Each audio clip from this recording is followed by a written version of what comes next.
to just start us off by sharing my screen.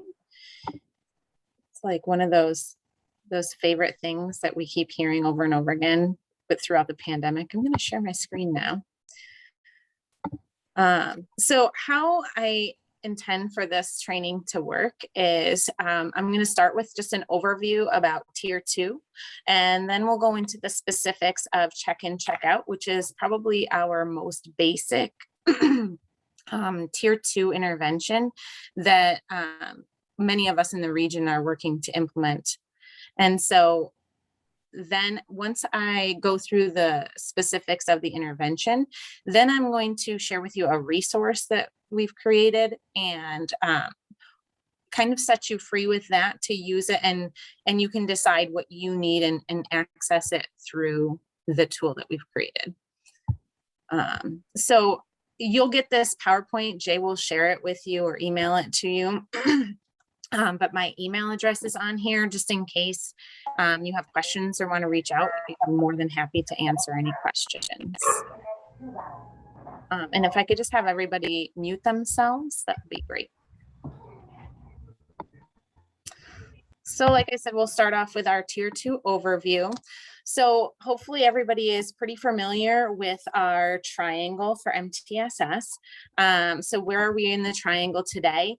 We are going to be talking about Tier 2 and kind of that early lime green portion of Tier 2 that's really about early intervention, highly efficient, rapid responses to students that need support.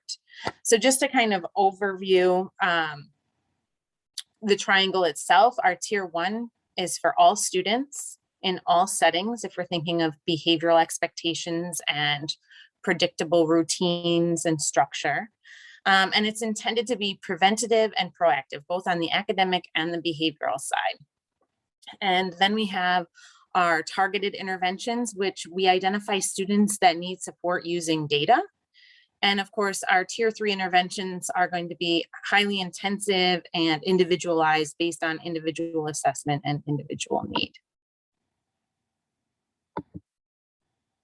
So this is where we are today, just thinking about our Tier 2 behavioral interventions. So check-in, check-out is a behavioral intervention, but I would also argue that it can help when we're thinking of some academic behaviors as well, like work completion and things of that nature. So I wanted to kind of give you an idea of the structure of Tier 2 in an ideal world. I know that many of us are not living in ideal worlds, especially right now through this pandemic. But in an ideal world, we would kind of have an overarching district level MTSS team that kind of oversees your 3-tiered supports for students. And then within that, you would have a Tier 2 coach or a team leader for Tier 2. And that Tier 2 coach would work on supporting your intervention coordinators. So on the behavioral side of things, when I think of an intervention coordinator, you might have a check-in, check-out coordinator, social academic instructional group coordinator, and maybe like a mentoring coordinator. Whatever Tier 2 interventions you have, you would have a coordinator for those for each intervention. And then that intervention coordinator may or may not be someone who actually facilitates the intervention.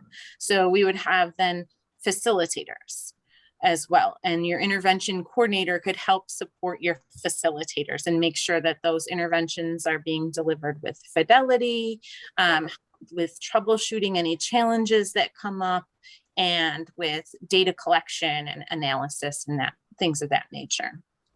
So this is kind of an ideal world. And I think if we can strive towards achieving this, that's great. I know that many of the people that would be wearing these hats of like intervention coordinator or even your Tier 2 coach or team leader or your facilitators also wear other hats. And that's one of the challenges that we face. But if we can kind of make room for this in people's responsibilities and their time allocation, I think that's going to help us all be more successful. So then when we're thinking about Tier 2, there are some conversations that need to happen to kind of be successful. And I'm going to focus on our tier 2 conversations, but I'll give you an overview of kind of what the conversations are that need to happen in a successful multi-tiered system of support. So first we would have like a universal team. This would be your tier 1 team that's reviewing your school-wide data and planning school-wide or class-wide supports that are universal for all students. That universal team would communicate with your secondary systems team or your tier 2 team in terms of maybe identifying students that would need additional support and sending those names over to your tier 2 team leader. And that tier 2 team leader would be placing those students in interventions very quickly. That may even be like a separate smaller team that reviews requests for assistance and makes decisions about what students receive what interventions. But ideally at tier 2, when we're looking at students that need targeted intervention, this is a rapid response. I know our tiered fidelity inventory would suggest that we are able to do that within 3 days, which can be quite a challenge. I think if we do it within 7 days, we're being pretty successful. So then at your secondary, this tier 2 systems team, and you'll notice we also have a systems team at tier 3. Those teams use process data and are really looking at the effectiveness of our machine. Are our interventions working for students? So we would be looking at all of our student data for check-in, check-out, for our mentoring programs, for our counseling groups or our social academic instructional groups, and checking to make sure that 80% of our students are responding to those interventions. If we don't have that systems team working and we're not having that conversation, what tends to happen is we tend to have conversations about individual students with tier 2 needs, but we never really know if the interventions are effective as a whole. We're just looking at it on a more narrow focus. So I'm going to give you kind of an example of how that tier 2 systems conversation might go. So if I was the check-in, check-out coordinator, and I had 20 students enrolled in check-in, check-out, and I would report to my team, I have 20 students in check-in, check-out. 15 of them are making adequate progress, so they're achieving 80% of their points on their daily progress report. I have 3 students that are ready to fade. They've been achieving 80% for several weeks. And so now we're ready to fade that support and have them graduate from this intervention. And I have 2 students that are not making adequate progress. And I think we should refer them to the function-based problem-solving team to determine additional supports. So that's kind of how there is some data analysis on the part of the intervention coordinator that takes place before this systems team, so that you can kind of have a quick conversation like that and then make sure that your interventions are effective.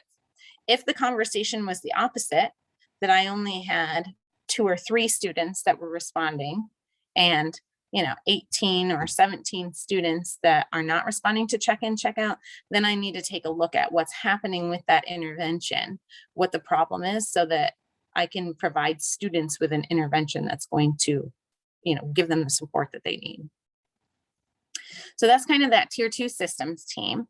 And then this brief function-based problem-solving team really looks at, okay, we have students that have been receiving tier 2 supports, but they need more, or they need something different. And so we're using function-based thinking, not necessarily a full-blown FBA or BIP process, but we're thinking about what's the function of the student's behavior, and then trying to match that need to an intervention that's going to meet that need.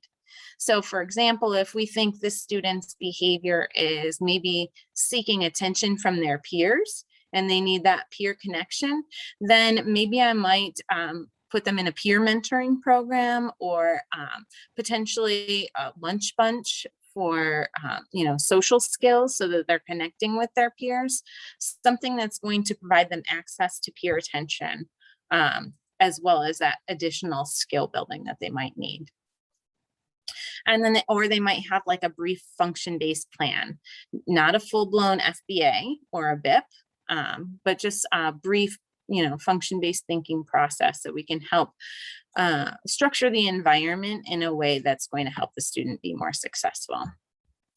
And then, as I mentioned, our systems teams at Tier 3 is going to operate very similarly to our Tier 3 team, or our Tier 2 team rather, and look at overall intervention effectiveness.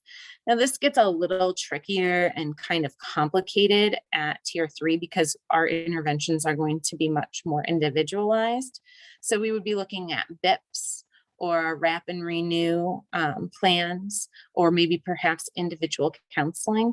But what effective looks like at Tier 3 might be a little bit different because, those students have really intensive needs, and we're not going to expect the fast growth maybe that we're hoping for at Tier 2 as much. So that's kind of the conversations that need to happen. I do feel like, missing from this diagram, which comes from Midwest PBIS, is some of the where are our requests for our assistance and how are we processing those, and what do we do? So I really think if this universal team can pass along any names of students that need Tier 2 support, or perhaps use this brief function-based problem-solving team as also for reviewing requests for assistance, that might be a way that we can do that. But these are definite things that also need to happen, these conversations at each level. So this is where we'll be talking today, is about check-in, check-out. So now I'm just going to switch gears and talk specifically about check-in, check-out. So just kind of an overview of some of the vocabulary that I use. When I'm talking about check-in, check-out, I'll often switch between talking about a greeter or a facilitator. Either I'll use them interchangeably. What I mean by this is the person who is checking in and out with a student at the beginning and end of every day. And then we have our daily progress report, which is a paper or a card that a student carries with them, where their teacher provides them with points or feedback about their behavior. So this is just an example of a progress report, a daily progress report. This was the one that we used in Lions, and even we've adapted it since then. But you can see that it's broken down by expectation. So all of the expectations are on there, and it's then broken down into chunks of the day. We want to shoot for 5 to 10, no more than 10 chunks of the day to break it down into. But then when we get below 5, we might be also highlighting the challenges for the student. You'll also see this is kind of vague, but I think it's important to have some sort of description to kind of standardize, if you will, what is a 2? What is a 1, and what is a 0? And some people choose to use 3, 2, and 1 because a kid should get at least 1 point for showing up, is the argument that some people make. I think that kind of can be challenging when it comes to percentages and data, but also important. And then unique to Lions, we have this expectation of being outstanding and going above and beyond, and trying to encourage our students to not just put forth the minimal effort. So we provided students with a bonus point for that because we know we can't expect that all the time. So this is just an example of a daily progress report. Additionally, we have down here kind of those specifics of what students need to do, the rules they need to follow in order to get their full points.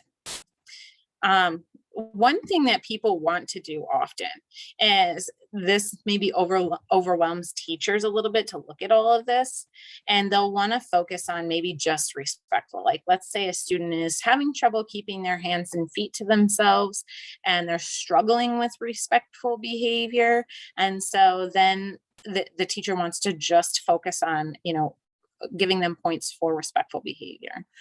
The challenge with that is that then the student's weakness is highlighted, the thing that they're struggling with, and we're failing to acknowledge some of the areas where they may be stronger. And so I really would, discourage against that, because we want to highlight the strengths. We want this to be a positive experience. So how does check in, check out work exactly?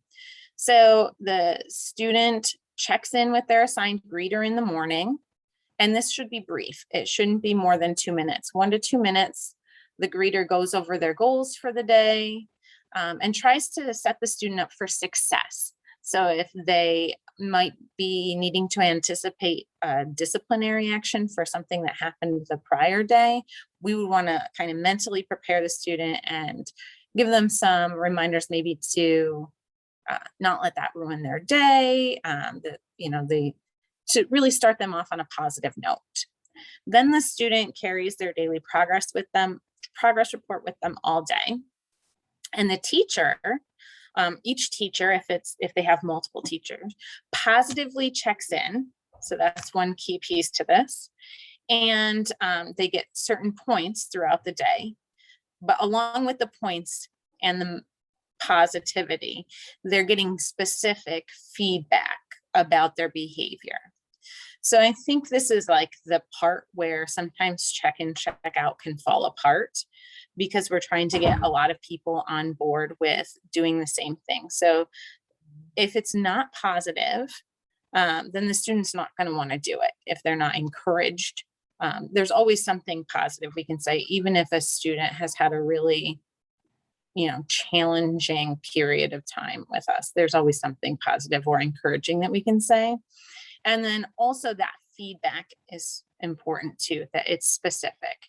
It doesn't need to take a long time. Ideally, it was only taking 10 to 30 seconds each time that the teacher checks in, but they're telling them specifically what they're doing to earn 2 points or 1 point, or however many it may be. And then after they go through their day and they get their feedback from the teacher, then the students check out with their greeter at the end of the day, which again takes only about 1 to 2 minutes. The greeter would go through, over their points for the day, discuss the high points and perhaps the low points, but, depending on the student, and celebrate any successes, and just be in general like a positive person for them to end their day with as well.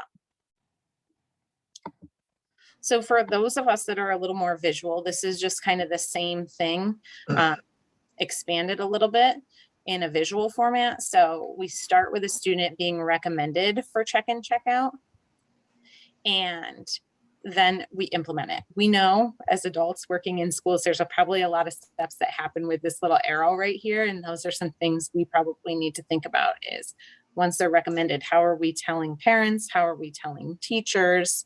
How are we orienting the student to this process?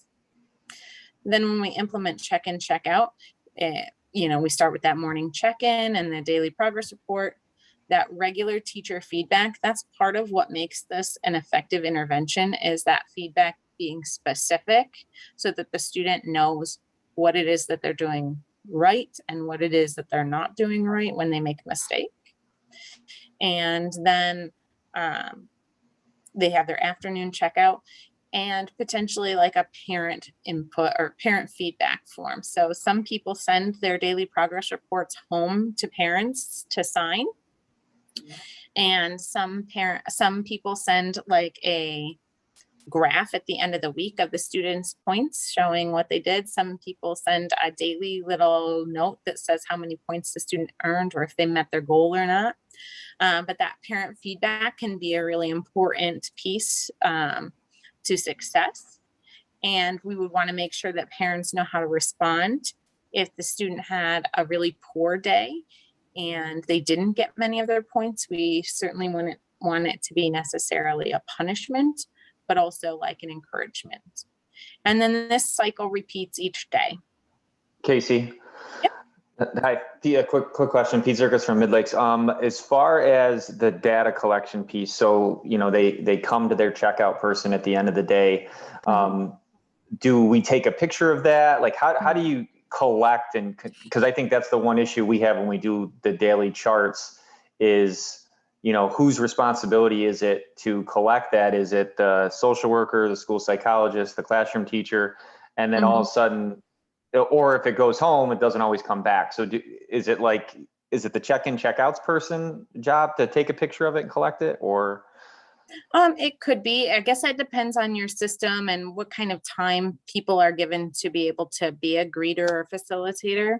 How it's typically been done in my experience, we've been really hesitant about sending home the actual daily progress report, because in addition, sometimes teachers write comments and notes on it, which aren't always helpful for the intervention itself.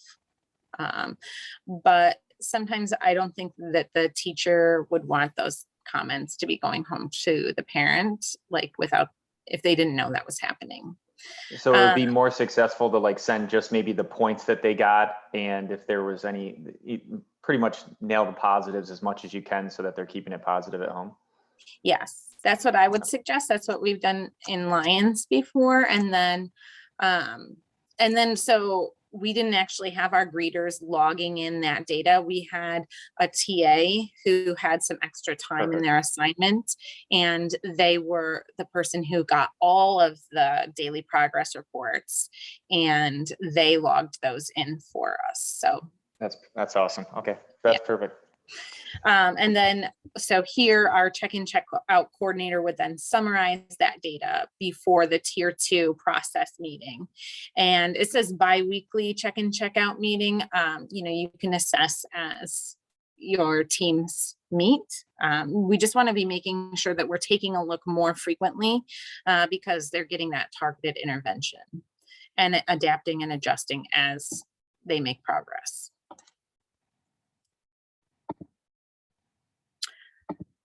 So when it comes to check-in, check-out and tier 2 interventions in general, I think it's important to keep this in mind. This anchors me in what I do in terms of MTSS, is keeping in mind that data, systems, and practices all work together to help us achieve the outcomes that we're targeting for students. So that social emotional competence and academic achievement.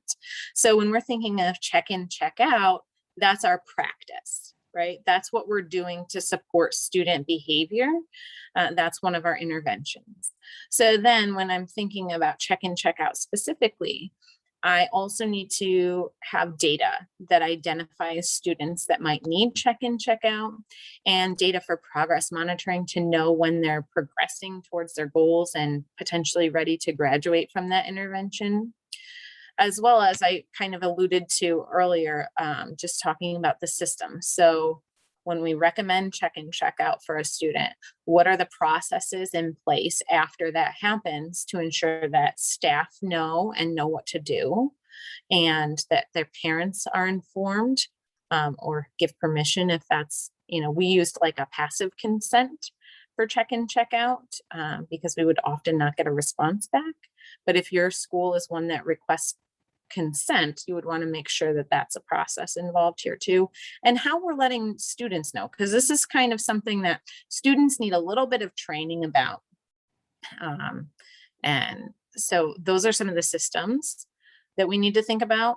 Also, how are we going to train our staff to know how to give specific feedback, and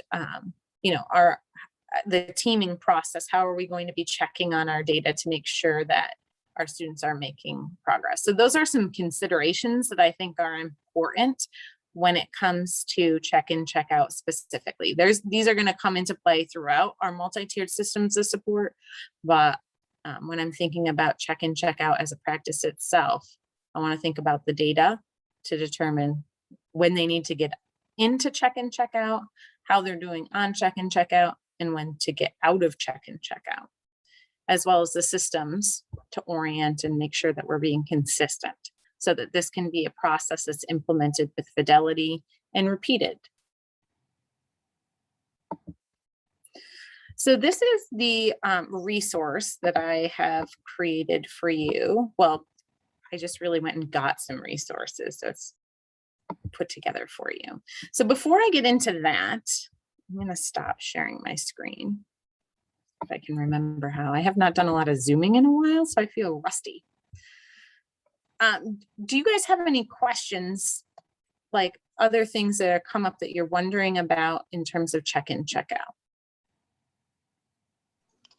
So Casey, not necessarily maybe check in, check out in particular, but is there anything out there, anything you've come across or know about in regards to collecting data for SAG groups or for mentoring, those types of things? I've tried a few things in the past, daily or weekly report cards, things like that. Is that kind of the gold standard that you would kind of suggest, or is there any other tools that you've come across to help with those things? It's harder to see the change Yes. in those and get good data that shows progress or not progress because of the nature of kind of the intervention. But I wondered if you had any.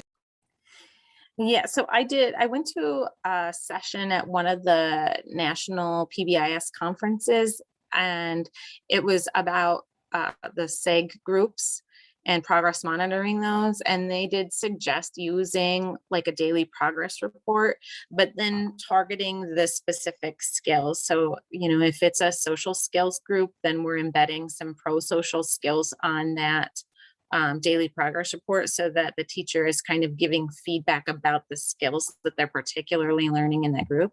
I think the challenge with that, especially like in places where we don't have our triangles especially aligned to have 80% of students responding at tier 1, teachers can get bogged down by those daily progress reports. So we would need to make sure that it's quick and easy so that they can do that.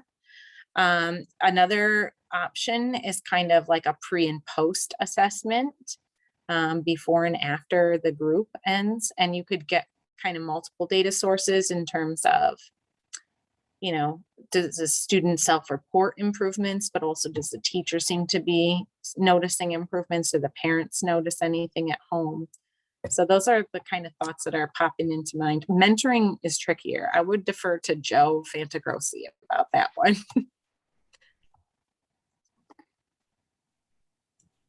Any other questions? Casey, I just wanted to share a personal story because my son actually did check in, check out last year. So I just wanted to give some parent feedback of what that was like. Awesome. Is that okay? Sure. So he was in 2nd grade, and it was actually for him not completing his work during the day. So what you said, where you could argue that it was for work completion. Yep, that's what he was doing. And he picked, I think he was like the school counselor. I think that was his role as his check-in, check-out person. And it went really well at first, but then of course, the school counselor, right? You can't always be available at the end of the day. So what they ended up doing that I thought was really great is that there was another student in my son's class that was doing check-in, check-out with the gym teacher. So they made each other's like the backup in case one of them wasn't available.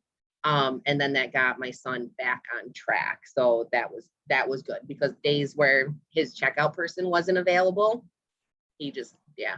So, so that was great. And then also when you're talking about like getting, like explaining it to the parents, I think the teacher did a good job. The teacher was my contact for it, his teacher, and she did a good job explaining it, or like presenting it at the beginning. But then I didn't really know what to do with the feedback, and it wasn't on a consistent basis. It was only when he had bad days.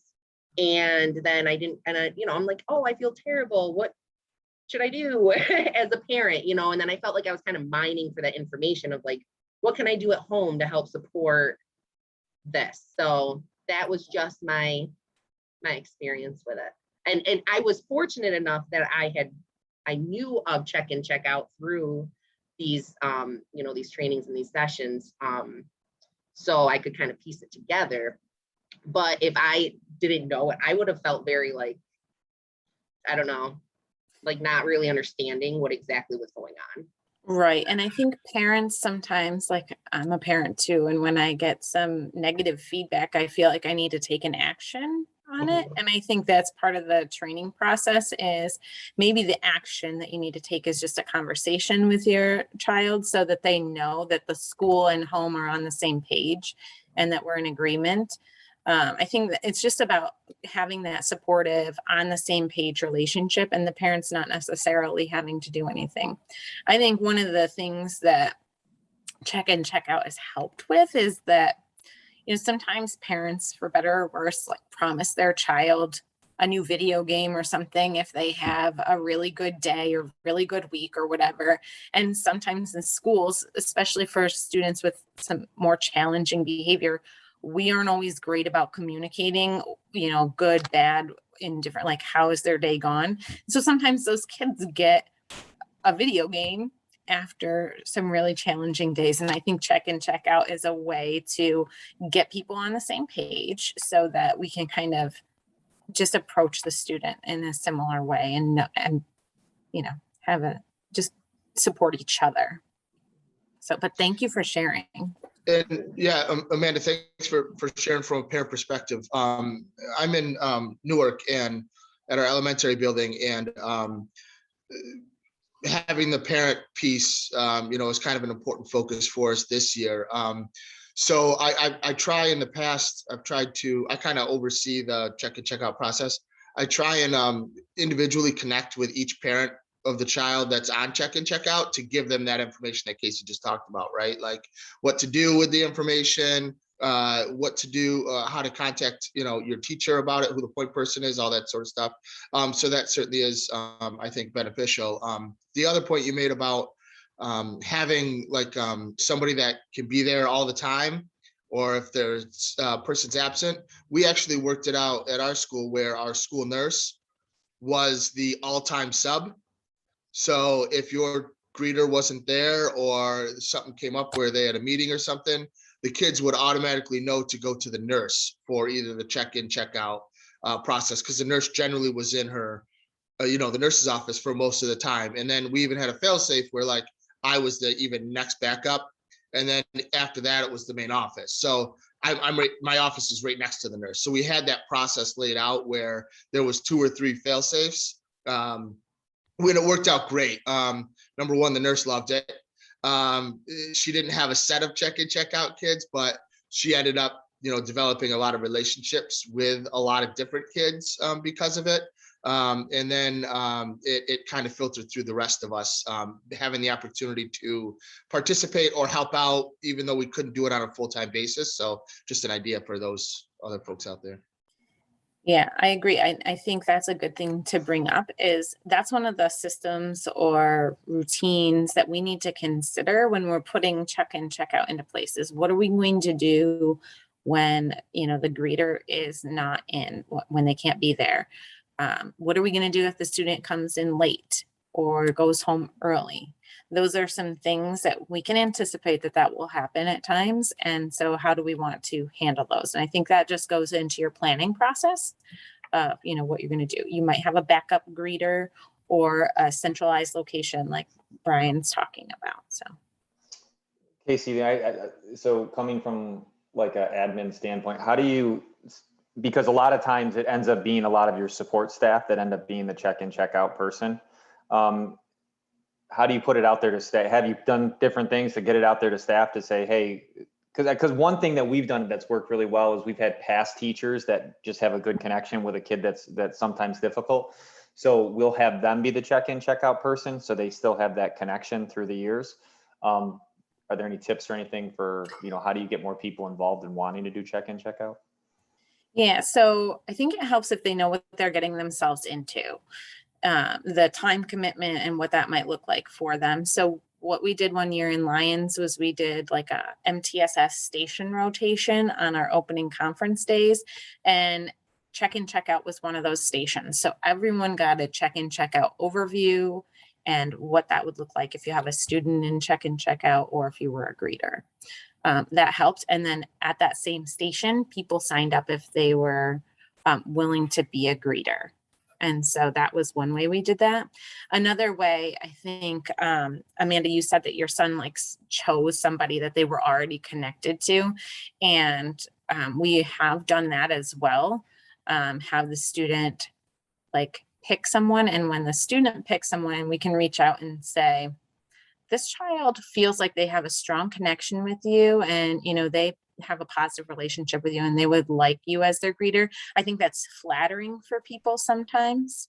The challenge with that, I think, is what if the person says no? I don't want to let the kid down at the same time. So I believe what the school did, just so you know, I believe what the school did is presented the students with a list of people to choose from, because I think that's how he chose his person. So they were people who had already agreed to be a greeter. So, and he picked Mr. Anderson because he tells jokes. cool. Also, Pete, not gonna lie, at Newark, bribery worked a little well. So what we did is we've had celebrations. So every time that kids graduate from check-in, check-out, we have like a celebration party. So like the facilitator or the greeter gets coverage, and they get to sit down with their kid and watch them get the certificate and those sorts of things. And then at the end of the graduations, our principal has been kind enough to like get $5 gift cards to Dunkin' Donuts. We have a celebration pizza party for the greeters at the end of the year, just for all their hard work for the year. Little things like that we try and get the staff excited about it and feel like it's a fun activity for them to do. So bribery does work a little bit. Mm-hmm. Thank you. Any other questions? I know this was like a quick and dirty overview of everything, so hopefully it was helpful. So I'm going to go ahead and share my screen again if there's no more questions. I'll give you just a minute.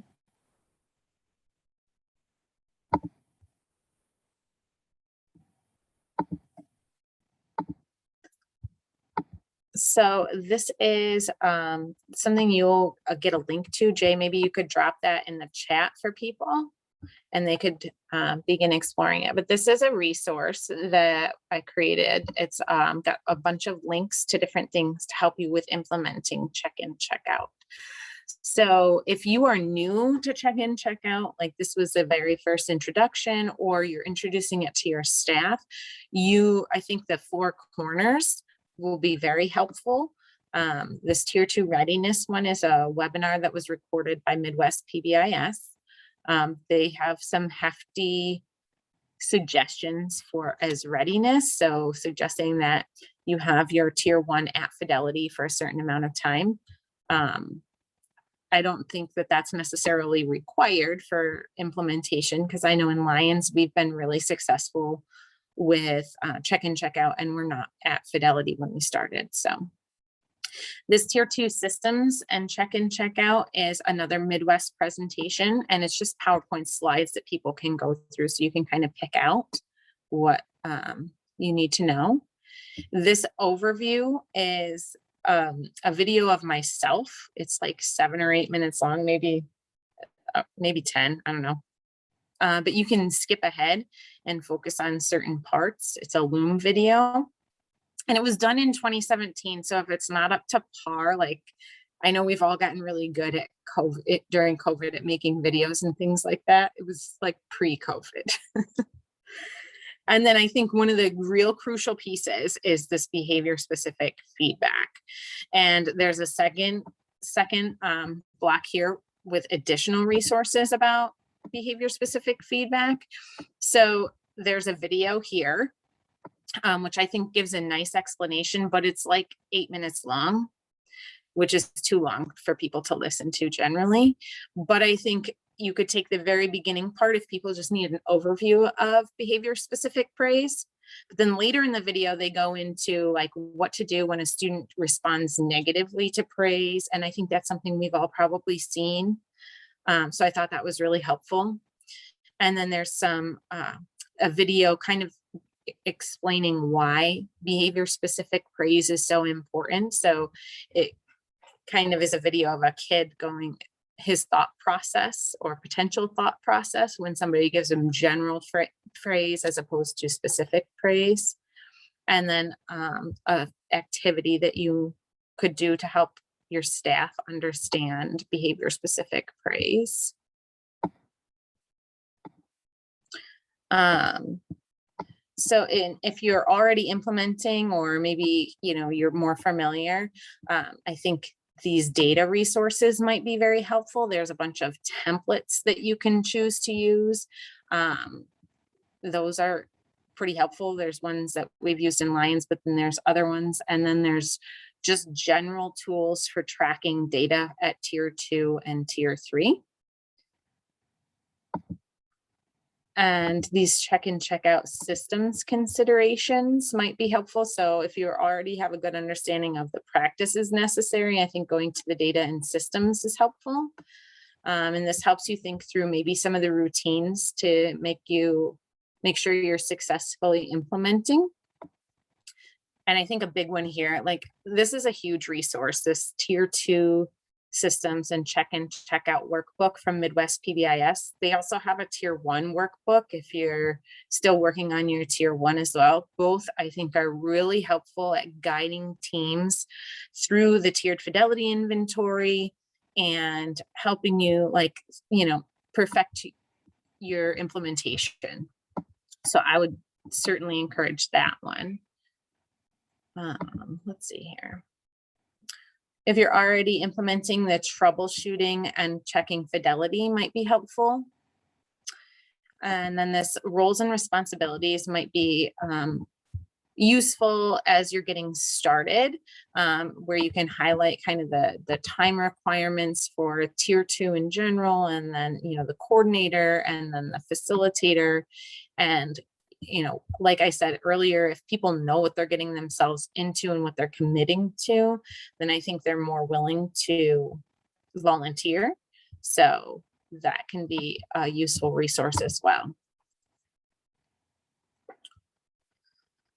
So hopefully you find some helpful tools in here. There are some videos as well, and each one has a little explanation. So I was just going to kind of set you guys loose with those resources.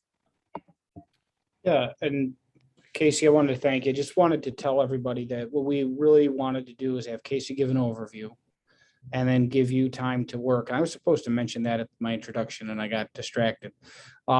So we also thought that if people were together in districts, they could set up a Zoom if they wanted to go through the resources together, and then you could control your own Zoom in your own time. If somebody needs me to do breakout rooms and hold that space, we could, but we were really ready to just kind of cut you loose on. And there's a lot of times what happens with a training is they're like, oh, here's all these great resources. And when you're on your own time, which you never get. So I'm hoping that you have the time blocked. And if for your district's purposes, so that you're officially on the training, or for anything else, if you need me to hold this room open, I have the time blocked and I can do that. But if you're able to just connect with your folks, set up your own Zoom link, hop on and go through the resources together, or spend some time individually. Casey put a lot of time into that game board, and we also wanted you to consider, is that something that you can use to share, check in, check out with your staff? Because if you've got Casey's PowerPoint and you've got that, what we're really trying to do is make it possible for you all to turnkey that. I just wanted to emphasize for me one important understanding that I'm sure Casey mentioned, and we had a young person come back today. They had been in a rehab placement and came back today unexpectedly. So I just needed to step away for just a second to situate them, to try and give them a good shot at a positive environment for the day. And so I missed some of what Casey was saying, but what I wanted to reinforce is that the tier 2 obviously builds on tier 1. So for PBIS, it operates on a belief, and let me be clear, that not that there's no negative, Not that there's no consequences. In a school operating PBIS, there remain consequences. There remain, and let's call it what it is. There remain punishments. All right. PBIS does not eliminate punishment from existence. What PBIS does believe is that there's two ways to keep young people in operating within social norms. And one of those ways is to really appreciate people when they do right, and to honestly recognize that most of the time, most kids are doing exactly the right thing. What check in, check out should do then is dial that up and give a little more appreciation, a little more feedback, a little more, yep, you got it. Yep, hold it. Good, keep going. And so that dosage is really met. So it's an increased dose. And that's why Casey was talking about skill alignment and language alignment. So same theory. Casey, I like the way your screen is on and you're nodding. That shows me you're paying attention. That's really respectful, right? Can I just also chime in, Jay? Because I know that sometimes people, for whatever reason, are like opposed to that positive praise. And I like the way you frame it, like gratitude for doing what's expected. So we're not taking for granted some of the naturally positive things that are happening. And so what I've tried to do to kind of get people on board, especially right now, is, teaching people that gratitude is good for the giver as well. So it's like self-serving. If we've got to take that approach, then we can, right?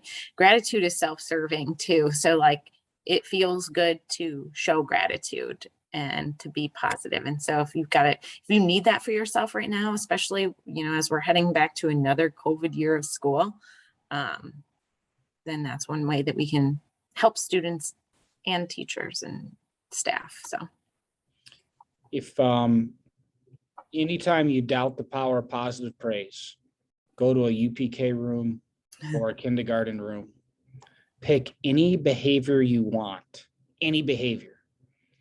I really like the way Xavier has his finger up his nose. All right. And when you look back, the whole class will be there.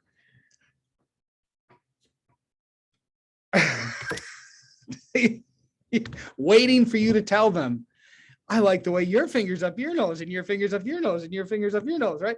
And that will be, and you get a car and you get a car. They're looking for that kind of Oprah exaltation, if you will. And just have no doubt that appreciating somebody matters. And you know that from a teaching faculty, you know that from being an employee.